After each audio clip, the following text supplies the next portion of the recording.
Tenía 15 años y muchas ganas de que me pasaran cosas. La cita que acaban de escuchar y que desde luego reconocen proviene del libro de la autora mexicana Ángeles Mastretta, Arráncame la vida. Bienvenidos, amantes de la lectura, a esta edición piloto de 4 en punto.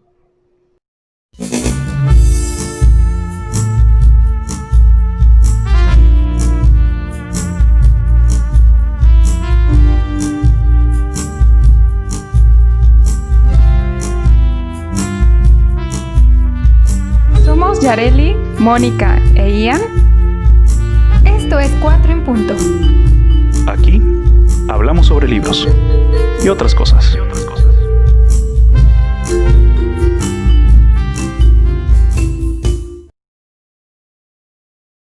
Catalina es una chica poblana e ingenua que quiere que le pasen cosas. A sus 15 años conoce a Andrés Asensio, quien a sus 35, experimentado y astuto, se convierte en el artífice de todo cuanto pasa en la vida de esta mujer al hacerla su esposa. Catalina Asensio fue testigo de las mujeres e hijos de su esposo, de los asesinatos, los robos, las manipulaciones, así como de la prosperidad evidente de su nueva vida. Ella, quien debía ser un adorno, no solo cumplía con su rol de madre y esposa del gobernador, sino que por su carácter se muestra retante, contestataria, rebelde. Cualidades que le sirven para enterarse cada vez más de las artimañas del general Asensio y del ambiente político en el que está envuelta. En esta vida de engaños, de la que hasta ahora participa circunstancialmente, decide sumergirse del todo al enamorarse de Carlos Vives, un músico y político, quien además es amigo de Andrés y militante del partido contrario. De esta manera, Catalina tiene que enfrentarse a vivir como esposa de un hombre y amante de otro, erigida como el punto de convergencia entre ambos frentes, políticos y amorosos. La novela se sitúa en una época postrevolucionaria, en las décadas de 1930 y 1940. En ella se perciben las situaciones que vive México para integrar en las instituciones los ideales de la revolución, o cómo hacían los políticos para hacerlo parecer así. Retrata de una manera brillante ese espacio geográfico y temporal, y sus personajes están basados en importantes personalidades de la historia de México. Por ejemplo, el presidente Aguirre representa a Lázaro Cárdenas. Manuel Ávila Camacho se dio vida a través de Rodolfo Campos y definitivamente Andrés Asensio, uno de los protagonistas de esta novela, representa a Maximino Ávila Camacho, de quien se describe su personalidad y se narran sus conocidas acciones. De igual manera se mencionan personajes como Plutarco Elías Calles, nombrado en la novela como el jefe máximo, y Carmen Cerdán, una de las tantas mujeres que lucharon por conseguir el voto femenino. Asimismo aparecen personajes tan importantes en la vida cultural de México como Agustín Lara, Doña la Negra y Pedro Vargas. Ángeles Mastretta nació el 9 de octubre de 1949 en Puebla. Allí vivió hasta sus 17 años. Según ella misma nos cuenta, se crió en una casa con 10 niños, entre sus hermanos y sus primos. Con ellos convive cotidianamente con mucha soltura y naturalidad, sin cuidarse de los tratamientos sociales conservadores y ante el asombro de sus compañeritas de clase. Ya en la Ciudad de México, estudió la carrera de Ciencias Políticas y Sociales en la UNAM. Sus primeras labores fueron como colaboradora en el periódico vespertino Ovaciones. Allí escribía de todo: política, mujeres, niños, de lo que veía, lo que sentía, de literatura, cultura, guerra, y lo hacía todos los días. Gracias a una beca, estudió un taller literario con reconocidos escritores como Juan Rulfo y Salvador Elizondo. A la fecha, sigue colaborando en diversas publicaciones como Nexos y El País.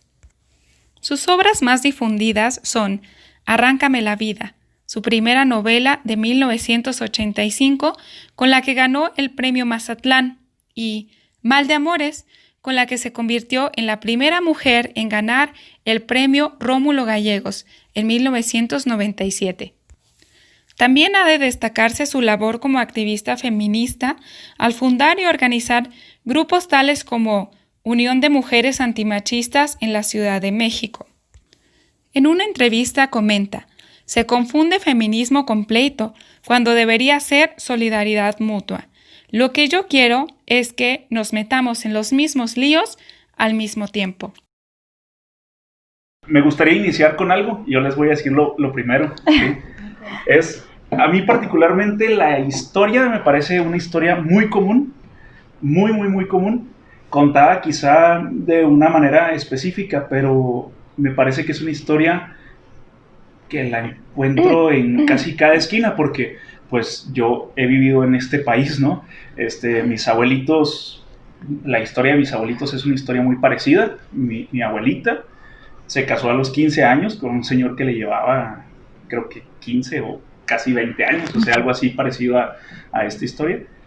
Y pues digo, me es algo común, es algo que he visto, a pesar de que esto está en los años 30, pero pues todavía hasta 1980, que yo era niño, bueno, 1990, que yo era niño, todavía hasta ese entonces yo veía familias que estaban prácticamente igual. Entonces, para mí es como una historia común, contada desde una perspectiva diferente, y probablemente por las cuestiones que tienen que ver con el lugar en donde se dieron, que es Puebla y la Ciudad de México, cambian un poquito, ¿no? Porque pues acá en el norte como que las situaciones todavía son un poco más diferentes en cuanto a cómo se trata a la mujer o en cuanto a cómo es la mujer, ¿no? Pero bueno, esa es mi perspectiva general sobre la historia del libro. Y es un logro de la escritora, porque si hablamos un poquito del contexto literario, esta novela que escribió Ángeles Mastretta en los 80 ya pertenece pues a una corriente literaria postmoderna y todavía posterior al famoso boom latinoamericano. Les comento un poquito eso para conectar esto que voy a decir con lo que acabas tú de decir.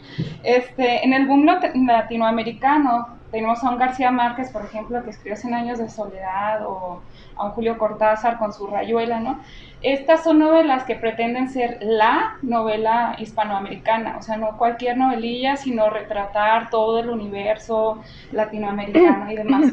Entonces, esta escritora es posterior a esa generación y ya no busca ser pretenciosa con la novela, sino una novelilla, bueno, voy a usar esa palabra, periférica, ¿no? No voy a abarcar todo, no voy a hacer la gran obra literaria, sino una parte, o al menos desde un punto de vista más personal. Como tú bien lo apuntaste en alguna conversación pasada, dices, esta historia no es la de Catalina, ¿no? Es la historia de Andrés Asencio. Claro. Sí, pero está contada desde los ojos de Catalina. Entonces, cualquiera puede ver su propia historia personal, familiar, en Catalina. ¿Por qué? Porque es esa la perspectiva que le quiso dar la escritora. O sea, es una historia común, es una historia cotidiana. No voy a hablar de los problemas de México o el contexto histórico que ya muy bien nos narró Mónica, sino es algo que se deja entrever entre la historia personalísima e íntima de Catalina. Yo creo que lo que la hace diferente justo es eso, no nomás que cuenta la historia, sino que se adentra muy bien en los personajes, tanto que sientes cómo van cambiando su perspectiva de las cosas, desde que ella tenía 15 años y apenas quería vivir, como la mayoría de nosotros de adolescentes a los 15 años queremos que nos pasen cosas. Y en el caso de ella... ¿Qué cosas? Bueno, no esperemos que nos pasen las de Catalina, obviamente. Pero creo que Ángeles Mastretta tiene un talento especial para contar y narrar las cosas de manera que se sientan tan personales. Uno siente que está acompañando en el viaje de su vida a Catalina. Yo recuerdo que sentía el sabor del mole que estaban compartiendo Andrés y Catalina. O sea, cuando lo estaban preparando y todo, y que llegó y se lo iban a comer. O sea, yo sentía que estaba ahí con ellos en la mesa. Que no todos los escritores tienen ese talento. Y creo que por lo menos ella lo logró en esta novela. Porque se siente uno tanto en la descripción de los lugares como en las emociones. Que, bueno, algo al respecto tengo que decir sobre la película, justamente sobre eso, pero voy a esperar un poquito. Ya llegaremos al punto de la película. Ahora, algunas de las cosas que le pasaron a Catalina que más me llama la atención es, pues, a Catalina, para mí prácticamente se la robaron, porque pues, era una niña. Apenas tenía 15 años cuando llegó Andrés, que ya tenía 35 más o menos, se la llevó a conocer el mar y después de eso pues fue así nada más y se casó con ella y se entiende, claro, lo entendemos que se casó así nada más porque pues, los papás tenían miedo, ¿no? Porque Andrés era militar y obviamente corría peligro la vida de los papás de Catalina, pero a partir de eso pues las cosas que le pasan a Catalina son cosas que en realidad, digo, no me han pasado a mí, pero veo que pasan también seguido. O sea, el mentado Andrés es un mafioso, es un corrupto, es un asesino y comienza a hacer su vida normal Andrés, digámoslo así, pero en todo arrastra a Catalina. Entonces Catalina se da cuenta de los vicios de Andrés, se da cuenta de las matanzas de Andrés, se da cuenta de los hijos y de las mujeres de Andrés y pues todo eso de cierta forma Catalina como que le pega, pero no tanto porque sigue siendo una niña, es así como que, pues, qué raro. Yo no siento que siga siendo una niña, no. Madura mucho para la mujer que podía ser en esa época, siento yo. Una mujer actualmente que actuara como Catalina sería una mujer sumisa. Si ya hubiera dejado al marido, o se hubiera llevado a los hijos, o se hubiera resuelto su vida de una forma diferente. Pero en esa época, justamente en la que está situada la novela, no pasa eso. Una mujer que hizo lo que Catalina decidió hacer, yo digo que es singular, porque, bueno, a mí de las cosas que más me calaron de la novela fue que tuvo que dejar o separarse de sus hijos. Cuando se dio cuenta que el niño más pequeño Checo sabía que su papá mataba por trabajo. Y entonces ella, si bien nunca amó mucho su labor de madre, quería mucho a sus hijos, ¿sí? Y cuando se dio cuenta que Checo estaba tan enterado de los negocios de su papá, igual que ella, porque ella no podía estar más enterada, no le permitían, decidió cerrar la puerta. O sea, al cerrar la puerta de su habitación y la de su marido, Andrés, cerró la puerta de su vida y le dejó a la nana a sus hijos. Y a mí, la verdad, como madre actual, me parece una locura. O sea, lo que haces es agarras a tus hijos y te vas. Pero en esa época no era usual. No era posible, no era usual. Lo que tenías que hacer, en el caso de ella, que tenía las posibilidades, dejarle a sus hijos a la nana. Pues quiere decir que hemos avanzado en algo, ¿no? En México. O sea, no de la mejor manera y a brincos y a sombrerazos, como solemos decir aquí, pero algo sí ha avanzado. O sea, la mujer sí ahora puede tomar a sus hijos e irse y la sociedad todavía la juzga y la juzga con dureza, ¿no? Hay muchas expresiones que ni siquiera vale la pena que yo diga, pero aún así, pues la mujer puede irse y valerse por sí misma y sacar adelante a sus hijos, ¿no? Ese es el caso de mi mamá, por ejemplo.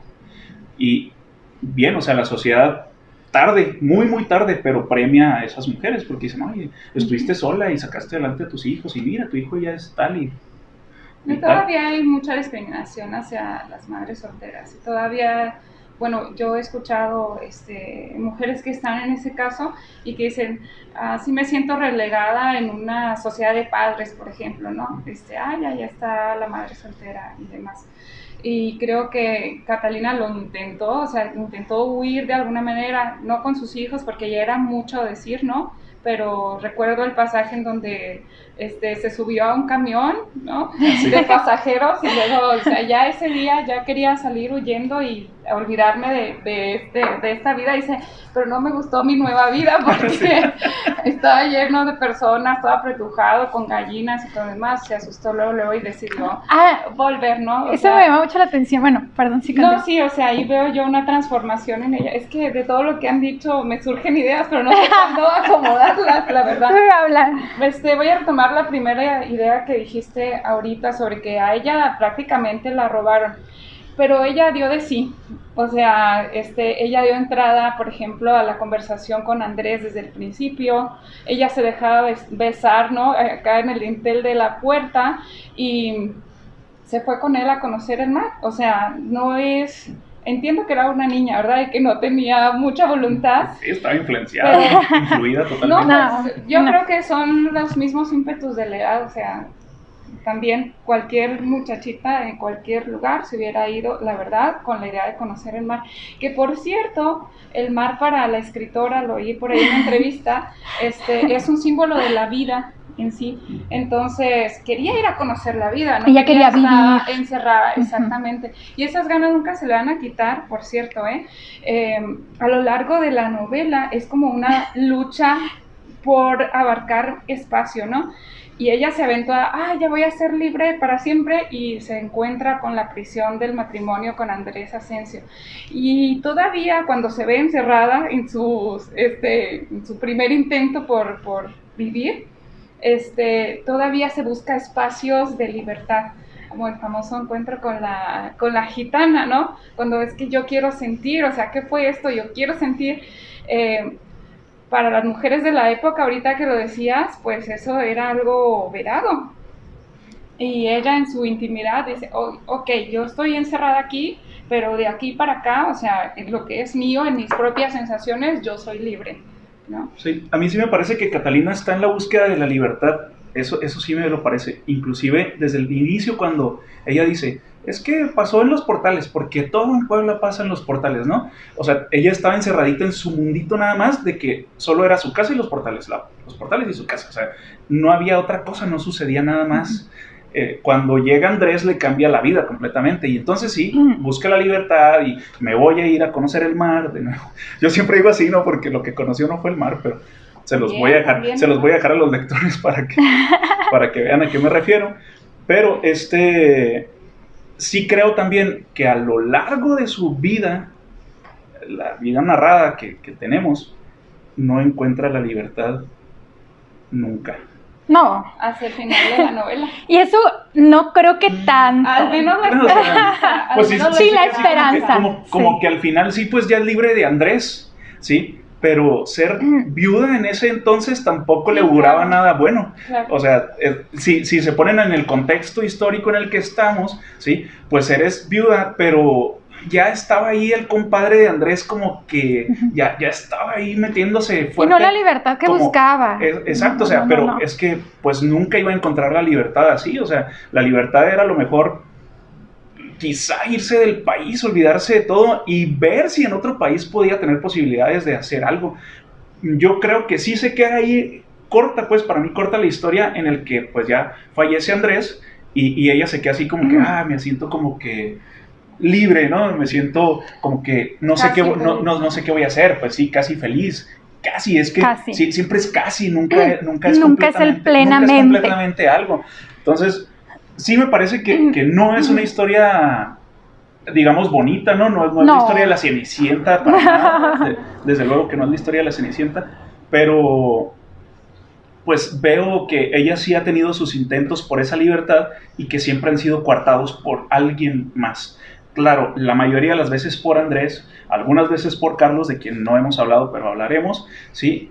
Poco, desde luego, por Carlos, pero pues están coartadas su libertad ahí. Y después por el compadre de Andrés.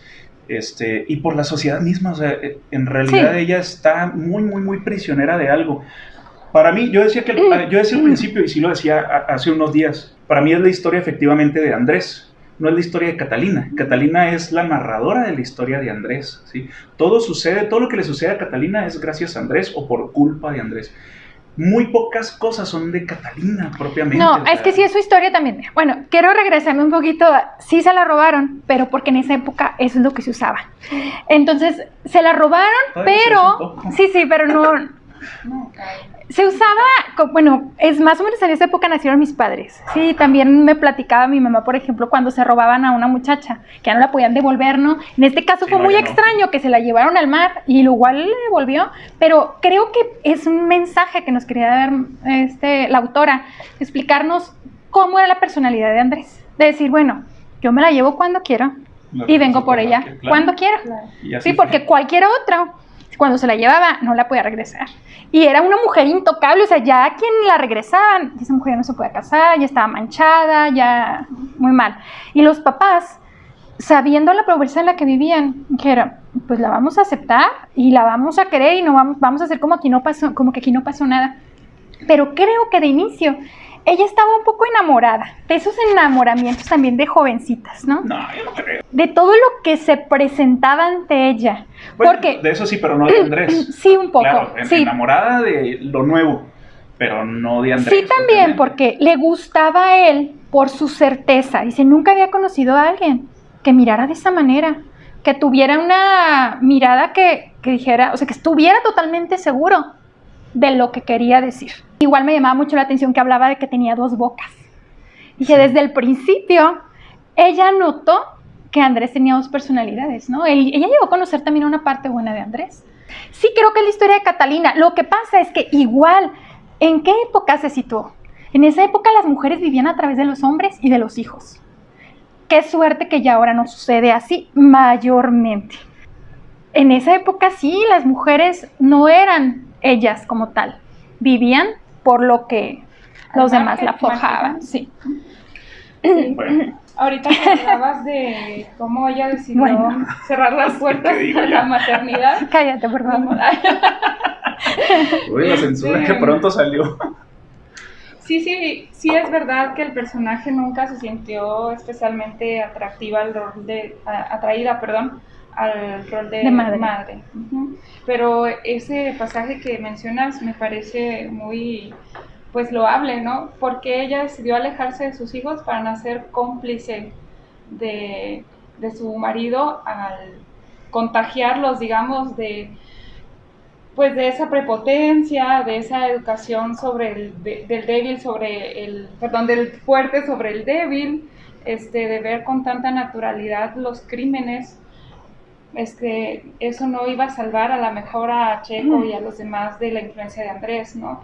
Pero sí, por lo menos ella se iba a quedar al margen de ese nuevo crimen que es educar de esa manera a los hijos. Creo que también hay otros tópicos, aparte de la maternidad, que se desacralizan, o sea, esas instituciones que todo el mundo nota como intocables en ese momento histórico y a veces hasta nuestros días, como la iglesia, por ejemplo, como la muerte. Es que todo está relacionado con todo, ¿verdad? Pero ahorita que hablabas de que parte de lo que cautiva de esta novela es la forma en que es narrada con tanta naturalidad, con lenguaje coloquial, a veces hasta soez. Es lo que te atrapa para seguir leyendo, pues también es esa parte de desacralización de cómo se tiene que comportar una mujer en público. No sé si eso les da algunas ideas para continuar. Yo tengo un montón de frases soeces del libro. Son las que más me gustaron. No, es que justamente esas palabras, esas son las que nos hacen sentir que estamos ahí viviendo, Inmersos, claro. Porque así habla la gente de forma Es cotidiana. lenguaje común, claro. Claro. Y sí, o sea, tú escuchas ese tipo de expresiones y dices, claro, pues son las expresiones o que digo yo, o que dice mi abuelo, o que dice mi papá o mi mamá, o sea, o que oigo que todo el mundo usa. Y sí, pues sí te hace tener ese sentido de pertenencia. Pues estamos hablando de una obra mexicana, a pesar de que sea en Puebla y que nosotros no seamos poblanos, pero es una obra mexicana y retrata bien el ambiente y el ritmo mexicano, ¿no? Yo quiero hacerles una pregunta. Y esta pregunta es una pregunta robada, ¿sí? Es muy robada. ¿Odian a Andrés Asensio? Odiar no. Resulta que, o sea, el odio se me hace muy drástico y yo no creo tanto en los blancos y los negros. ¿Tú, Yareli, lo odiaste? No, Lo odias. no, Todavía. porque no está en mi natural forma de ser odiar a nadie. Sí, es que es lo mismo que he Pero hecho yo. pues sí noto esa dualidad, ¿no? De muchos criminales, por cierto. Tienen que ser muy hábiles en cuanto a ser encantadores, sobre todo con las masas, porque pues su oficio es político, entonces Sí, totalmente. tiene que dar su mejor cara de encanto y demás. Entonces, es que estoy igual que como dice Mónica, no creo que sea del todo malo y el mismo anticristo. Entonces, no, o sea, para redondear, no lo odio. Bueno, ¿tú lo odiaste? Veo la dualidad, veo la hipocresía y demás, pero hasta ahí. Ok. No, yo no lo odio, o sea, absolutamente no. A mí me parece un personaje, la verdad, me parece muy normal.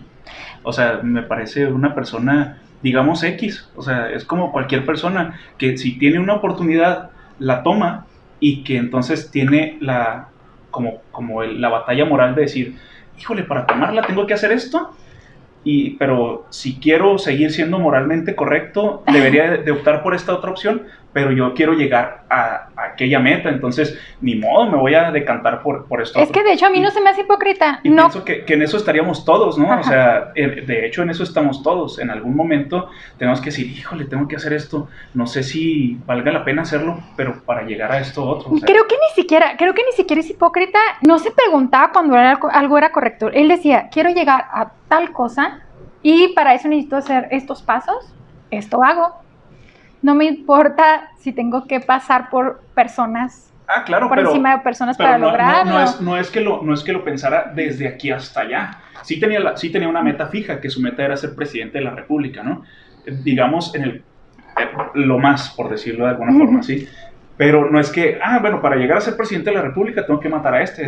No así. O sea, decía, tengo que lograr ese objetivo y voy caminando hacia allá y se me topa algo y en ese momento es cuando tomo la decisión. Hijo, pues a este compa voy a tener que matarlo, ni modo, ¿sí? A estos voy a tener que mentirles, a estos voy a tener que hacerles algo ahí y darles algo para que se calmen. A estos otros voy a tener que engañarlos de alguna forma. O sea, conforme avanza, va tomando las decisiones. Sí. Y de hecho, tan avanza que sus decisiones no le alcanzan para llegar. Claro. O sea, porque no toma todas las decisiones correctas, ¿sí? Hace como todo mundo en la vida, toma decisiones que cree que son correctas, pero que en algún momento te llevan a un Por ejemplo, él diferente. consideraba a su compadre Rodolfo muy tibio y fue el que logró lo que él quería. De hecho, el compadre fue el que quedó en el lugar donde él quería estar. Pero ya volviendo a la realidad, a los personajes históricos que representan, justamente esa es la razón por la cual llegó Manuel Ávila Camacho al poder y no llegó él, que era su hermano, porque la gente que los conocía sabía que no era tremendamente drástico, que quemaba pueblos y que no se sabía qué iba a pasar si lo dejaban llegar al poder. Mientras Manuel Ávila Camacho era más dócil, era calmadito, era así. Como a mucha gente le conviene tener a un personaje así al mando. Sí, claro, porque estamos hablando todavía de que en ese entonces, y hasta hace muy poquito, existía el dedazo, ¿no? Ya el presidente era el que ponía al siguiente, y le convenía poner al siguiente a su gusto para que ese fuera manejado a su gusto, ¿no? Y déjenme les digo algo, yo leí la novela cuando tenía unos 18 años, la primera vez que la leí, y a mis 18 años me parecía muy romántica. Claro que yo era un lepecillo, ¿no? Y las cosas políticas y la situación de matanzas y todas esas que Andrés tenía, a mí no me pasaban, no me pegaban, pues no estaban dentro de la vida que yo había vivido hasta ese momento. Ahora que lo leí de nuevo, justo hace un mes, 2, para este programa, me di cuenta que cambia mucho la perspectiva de la persona, ¿no? Obviamente ya crecí, ya me han pasado cosas, ¿no? Como a Catalina. Las mismas cosas que a Catalina. Algunas nada más, ¿no? No todas. Ya a mí no me han llevado a conocer el mar. Como quiera, y eso es una ventaja. No, pero que no te lleven. Sí, que no me lleven, mejor yo voy solo. Pero el punto para mí es que si recuerdo cómo lo veía antes, pues sí era para mí algo romántico y estaba en la lista de mis libros favoritos, de las historias favoritas. Sobre todo, particularmente la escena de Carlos en el piano y Catalina enseguida de él, sí, ¿no? Y esta Toña cantando. Esa escena siempre ha sido para mí clave. Inclusive en la portada, esa portada me encanta, ¿no? Ahí se ve en la imagen. La portada de los dos bailando, que no tiene nada que ver con la obra, pero esa portada siempre la imaginé porque pues este es el libro Porque ellos dos ni bailan. No, claro que no, pero este es el libro que leí hace 20 años, o sea, y siempre me imaginé así la situación de Catalina y de Carlos, pero ahora que lo releí, me parece completamente diferente. Ya no me parece que sea algo romántico para nada. No me parece que sea de nuevo una historia de Catalina, sino la historia de Andrés. Y me parece que los claroscuros de Andrés es lo que hace por contraste que para mí brille Catalina o no. Cuando Andrés es más oscuro, Catalina me parece más brillante, y cuando Andrés es más claro, Catalina me parece opaca. Sí, es que Catalina es una mujer fuerte. Catalina es una mujer fuerte, creo. Pero, ¿realmente creen ustedes que Andrés quería a Catalina? Yo creo que Andrés necesitaba una esposa y se hizo una a su manera. Aún que no le salió como él esperaba, porque no sabía de la fuerza interior de Catalina, que nunca se dejó del todo dominar. Lo sabemos nosotros como lectores porque pues nos permite escuchar sus pensamientos, ¿no? A lo mejor la pantalla que ella daba de cara para afuera, si era una mujer sumisa, lo que sea, ¿no? Hasta que ya no lo fue con lo de los amantes y que era tan público, ¿no?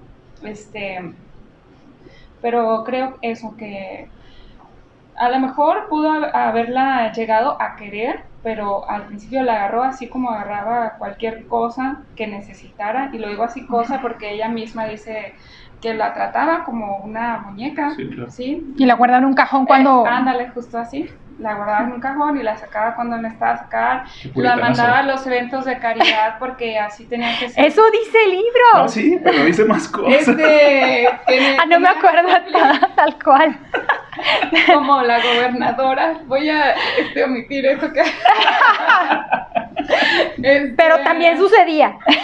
Sí, exacto. Entonces... creo que obviamente por la convivencia, fueron muchos años de estar casados, le tomó cariño y ya, ¿no? Pero él como que eso del amor y lo tenía muy aparte de su objetivo de vida. Voy a aprovechar esto para volver a lo que ustedes decían. Me cuesta mucho intervenir porque ustedes son muy fluidos en sus ideas. Yo, pero... Interrumpe. No, es que ahorita que decían lo ambicioso que era Andrés Asensio, se nota mucho, al menos yo lo noto en todas sus escenas, cuando está él contando su historia con Eulalia, su primera esposa, y que llega un momento en que un grupo de personas invaden una tienda y todas las mujeres empiezan a agarrar comida y ella guardándose todos los panes que puede, y llega Andrés y le dice, oye, tú también agarra todos los panes, y él se queda así como, mejor fue a la caja registradora y sacó el dinero, ¿no? O sea, esto es lo que se hace para que estés ahí en medio del tumulto y apretujándote aquí, o sea, esto es... toma lo que igual de esa historia no sabemos qué tanto creer, porque fue contada por Andrés, pero independientemente de que si haya sido cierto o no, sí muestra cómo es el carácter de él. Y luego también, que no hemos hablado casi nada de Carlos Vives, lo mandó matar, yo estoy convencida, no por su romance con Catalina, porque ella estaba vigilada 24 horas al día y él sabía perfectamente para dónde iba esto. Lo mató por pues las filiaciones políticas de Carlos. Entonces ese es otro aspecto de él. Va a dejar que Catalina haga lo que quiera hasta donde él le conviene, pero ya que vio que no le sirve como la espía, que no le va a dar la información que él necesita, no le sirve ya a Carlos Vives. Pero como la primera vez que Catalina se iba a ser infiel con Fernando, que quería ella hacerlo, ¿no? Que no se pudo porque él era gay. Creo que al principio sí se puso celoso. ¿Tú crees que sí la amaba? No creo. A mí me parece que Andrés es un hombre muy práctico. Esto necesito, esto agarro. Esto quiero, esto agarro. Esto tiene que suceder para que me pueda pasar a mí esto otro, que suceda. Y ese es el punto para mí. Si yo, Andrés, sé que Carlos Vives está muy relacionado con Cordera y que mi señora coge con Carlos Vives, que ya por fin usé la palabra, esa palabra la hemos tratado de usar. Tratado. Digo, han evitado usarla todo el tiempo. No surgió nada más. Sí, pero si yo sé que esta Catalina tiene un romance con Carlos Vives, ese romance a mí me sirve, o yo creo que a mí me sirve, para yo tener la información más cerca de lo que está pasando con Carlos Vives y Cordera, sobre todo porque Cordera es el principal contendiente. Efectivamente, yo pienso también, como dice Yareli, en el momento en el que Catalina no me está sirviendo tu romance con Carlos, te me vas, ¿sí? O sea, sí, porque la quería de espía. Mando matar a Carlos y se acabó. Claro que Andrés sabía que Catalina tenía un romance con Carlos, eso es evidente. El mismo Andrés se lo dice varias veces, coges con Carlos, y no, claro que no, y sí, o sea, yo no me la creo, ¿sí? Pero mientras tú estás aquí conmigo, porque te tengo encerrada, ¿sí? Yo ya tengo a Carlos allá en una matanza, ¿no? Yo creo que no la quería, sin embargo, le gustaba. Desde el principio en el que ella le dice, hace 4 días, pero no nomás le gustaba físicamente. Obviamente sí le gustaba físicamente, pero él tenía muchas amantes, porque de entre todas las posibilidades que tuvo, la eligió a ella. Sí la eligió porque pensaba más que las otras. A pesar de que eso le causaba problemas, era algo, ahí sí hay una dualidad. Creo que de cierta manera le gustaba que lo retara un poco. Que le dice, hace 4 días que hablas de lo mismo, ya me dio tiempo de tener una opinión. ¿Sí? Y eso fue antes de casarse, o sea, todavía él pudo haber dicho, esta se cree muy lista, no, qué flojera, mejor me voy con otra, porque tuvo opciones, tuvo muchas mujeres. No, pero es que tuvo las otras que no le daban eso que le daba Catalina. Sí, Catalina ella le gustaba y le proporcionaba. Para él era un reto, Catalina, en muchos sentidos, y eso también, pues, te motiva a hacer. A eso me refiero, que sí le gustaba, no nomás físicamente, le gustaba también la forma de ser de ella, aunque fuera retadora, aunque pensara más que las otras que nada más se dejaban llevar por la corriente. Andrés tiene muchos elogios para Catalina, se los dice a la usanza y se los dice a su manera, ¿no? Pero tiene muchos elogios para ella, se le dice, mira, qué lista eres y hasta pareces hombre, ¿no? O sea, mira, qué inteligente eres y qué astuta, estás hecha para la política. O sea, Andrés la elogia mucho, siempre con el toque de te subo y lo te bajo, no te voy a dejar acá arriba para que no te me trepes, pero siempre él vio eso en ella y pues eso le gustaba, desde luego. Yo coincido en que sí le gustaba, no digo que la amara, era también un medio para el fin, ¿no? Y era algo que tenía cerca y pues que le gustaba tener. O sea, ahora sí vamos con Carlos. ¿Qué nos quieren platicar de Carlos? No, es que yo me quedé pensando en lo que tú dijiste. Cuando ella se preocupó de saber realmente quién era y si realmente era el matón que todo el mundo decía, fue cuando ya estaba enamorada de Carlos. O sea, antes no le importaba saber hasta dónde llegaba, pero cuando ya se dio cuenta, oye, esto sí es algo que lo puede enojar y que me puede matar por eso. Y que corre peligro Carlos también. Yo creo que sí se preocupó desde que puso un alto y cerró la puerta para sus hijos. Y dijo que se inmiscuyó en las cosas de Andrés. Pero yo creo que no se alcanzó a inmiscuir tanto. Y además no lo veía personal. Le parecía que lo que hacía era muy malo, pero era para afuera. En cuanto pasó lo de Carlos, y lo de vio hecho, personal. Ella pensaba que a quien iba a querer matar era a ella. A mí me parece un personaje que está ahí para ponerle un poco de salsa, un poco de aderezo y de sabor a la vida de Catalina, ¿sí? Te relaja y te renueva la lectura y dices, ok, ya voy a dejar un poquito esto que estamos leyendo para meternos como que a la vida romántica de Carlos y de Catalina. Carlos me parece un personaje, no me parece un personaje muy interesante, la verdad. No al nivel de Andrés, desde luego.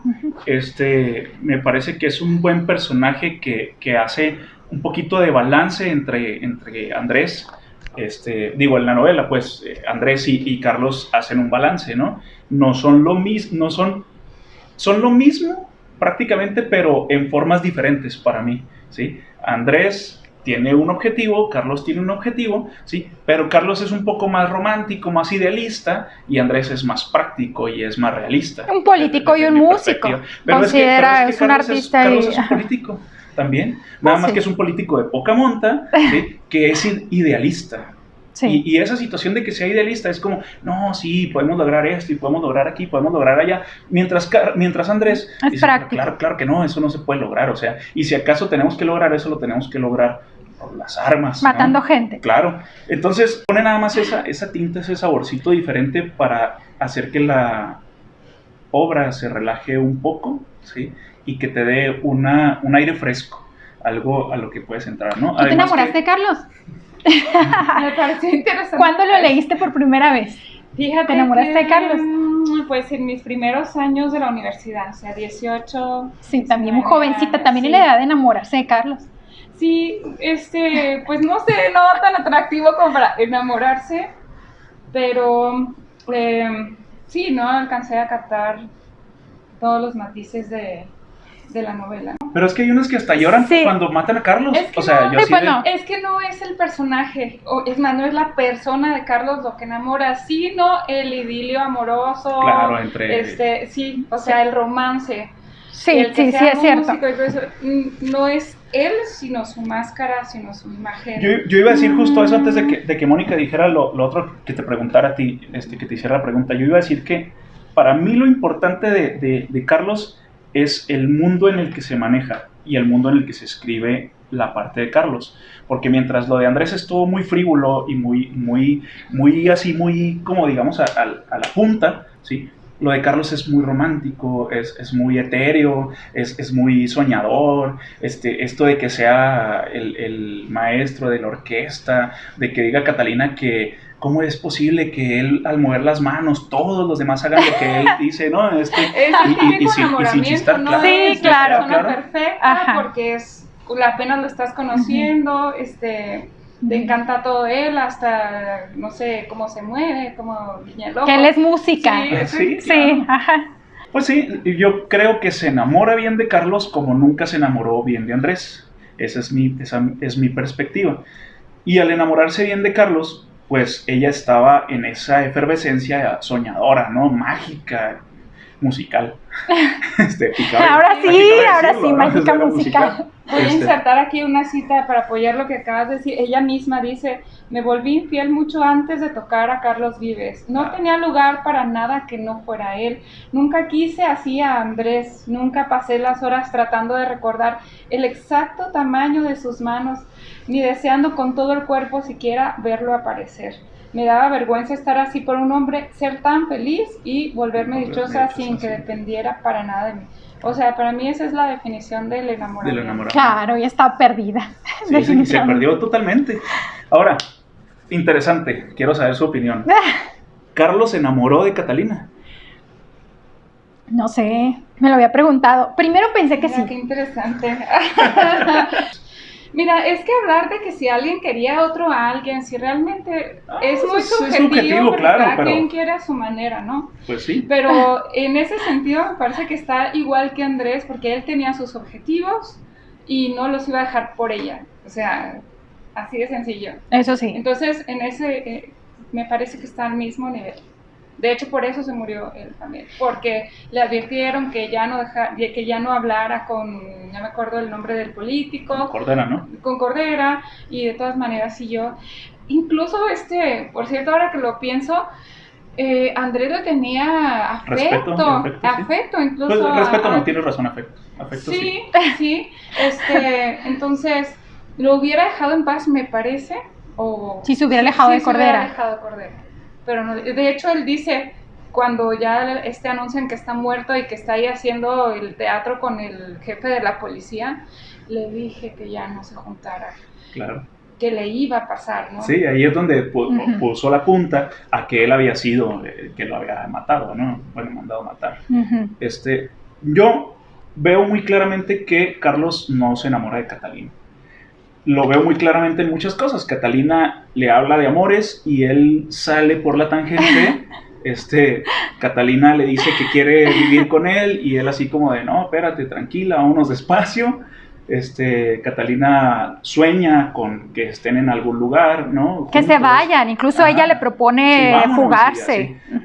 Y al fin de cuentas, a mí me parece que también para Carlos, Catalina es un móvil, un motivo ¿sí? Para poder seguir construyendo lo que él creía que debía construir. Además de que, de alguna manera, pues, también le gustaba picar a Andrés, ¿no? O sea, sabía que de alguna manera lo estaba fregando, y así, si no era por lo político, que sí lo estaba fregando por lo político porque estaba con Cordera, pues también lo estaba fregando desde esta otra perspectiva por su mujer, ¿no? Y conocía desde luego del afecto que Andrés le ofrecía a él, y por eso también abusó un poco de esta situación, hasta que ya no pudo abusar más y Andrés lo mató. No te pierdas las conclusiones en nuestra siguiente emisión. Hasta aquí nuestros puntos de vista. No te olvides que tú eres el cuarto de la mesa. Déjanos saber tu opinión en la caja de comentarios o en las redes sociales.